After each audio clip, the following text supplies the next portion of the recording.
जय श्री राधे। पूज्य श्री सद्गुरुदेव भगवान के चरणों में प्रणाम। कल्याण पत्रिका से भगवान नाम की महिमा। यह बात सबको पता है कि जब तक मनुष्य निरुपाय नहीं होता और लौकिक साधनों की कार्यान्वित करके असफल नहीं होता, तब तक वह भगवान की शरण ग्रहण नहीं करता। क्योंकि मनुष्य का ऐसा स्वभाव होता है कि वह पहले अपनी शक्ति को काम में लाता है, उसमें सफलता न मिलने पर अपने सगे संबंधियों और सहायकों की आशा करता है। जब सब तरफ से निराश होता है तब भगवान की शरण में जाता है, और जब सब तरफ से अंधकार निराशा ही दिखाई पड़ती है तभी सच्चे हृदय से भाव उत्पन्न होता है।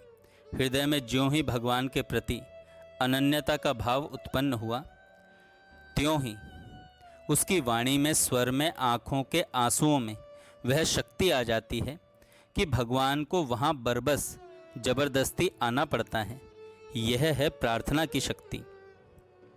द्रौपदी और गजेंद्र की परिस्थिति जब ऐसी हुई कि अपनी और आत्मियों की शक्ति निष्फल हो गई, द्रौपदी का जिन पर भरोसा था वे काष्ठ की मूर्ति की तरह निश्चेष्ट बैठे देखे गए। उनके हाथों का बल तो पहले ही जवाब दे चुका था। अब केवल एक ही क्षण का समय था कि पांडवों की पत्नी और कृष्ण की परम प्रिया द्रौपदी सभा के बीच निरावरण हो जाती। उस समय द्रौपदी के हृदय की अवस्था को स्वयं द्रौपदी ही जान सकती है। शब्दों से वर्णन करना कठिन ही नहीं, बिल्कुल असंभव है।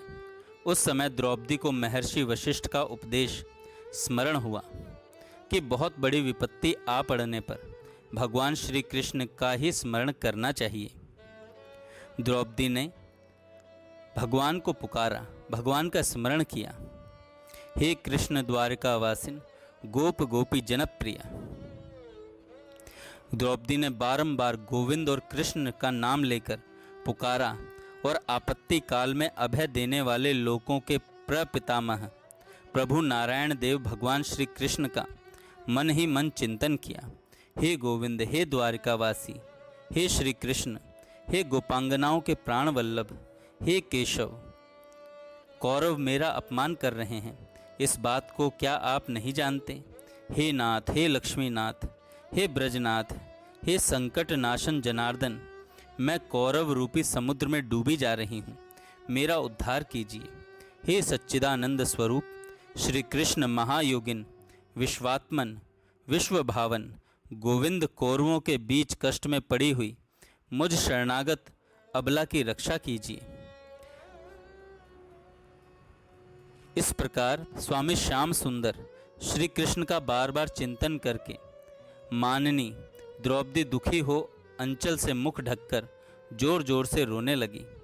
द्रौपदी की करुण प्रार्थना सुनकर कृपालु श्री कृष्ण गदगद हो गए तथा शैया और आसन को छोड़कर दया से द्रवित हो पैदल ही दौड़ चले। द्रौपदी अपनी रक्षा के लिए श्री कृष्ण, विष्णु, हरि, नर आदि भगवान नामों को जोर जोर से पुकार रही थी। इसी समय धर्म स्वरूप महात्मा श्री कृष्ण ने वहां पधार कर अव्यक्त रूप से उसकी साड़ी में प्रवेश किया और विविध भांति की सुंदर साड़ियों के द्वारा द्रौपदी को ढक दिया। इस प्रकार वस्त्र के रूप में भगवान वहां तुरंत आ पहुँचे। मायापति के सामने क्या कभी मायावी दुर्योधन और दुशासन का मनोरथ पूर्ण हो सकता था? कभी नहीं। 10,000 हाथी के बल से संपन्न दुशासन के हाथ थक गए, परंतु द्रौपदी की साड़ी का अंत नहीं हुआ। अंत में लज्जा से नीचा सर करके वह बैठ गया। सभा में भगवान श्री कृष्ण की जय की ध्वनि गूंज उठी।